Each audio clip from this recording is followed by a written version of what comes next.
Prima mașină de spălat a fost inventată și patentată de către americanul Jacob Christian Schaefer în anul 1767. Această mașină era cunoscută sub denumirea de mașina de spălat cu tambur și a reprezentat un pas important în evoluția tehnologiilor de curățenie și spălarea hainelor. Mașina lui Schaefer era o construcție simplă, formată dintr-un tambur din lemn montat pe un cadru, care putea fi umplut cu apă și rufe.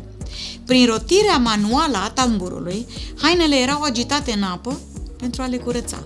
Această invenție a fost revoluționară pentru acea perioadă, deoarece a permis oamenilor să spele hainele mai ușor și mai eficient decât metodele tradiționale.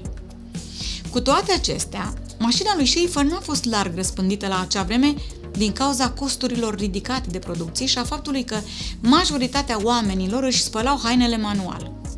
De-a lungul timpului au fost făcute îmbunătățiri și inovații în tehnologia de spălare a rufelor, iar mașinile de spălat au devenit tot mai accesibile și mai populare în gospodăriile din întreaga lume. Abia în secolul al XX-lea, odată cu dezvoltarea industriilor și a tehnologiei, mașinile de spălat au devenit un echipament comun în gospodării.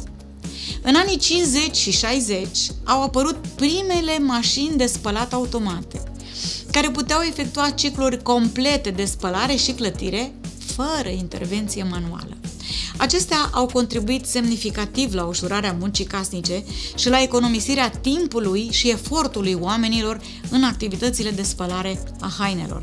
De atunci, tehnologia a continuat să se dezvolte, aducând îmbunătățiri constante în eficiența și performanța mașinilor de spălat, care reprezintă acum un echipament esențial în majoritatea gospodăriilor moderne.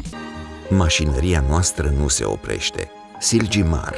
Curat, românesc, sigur.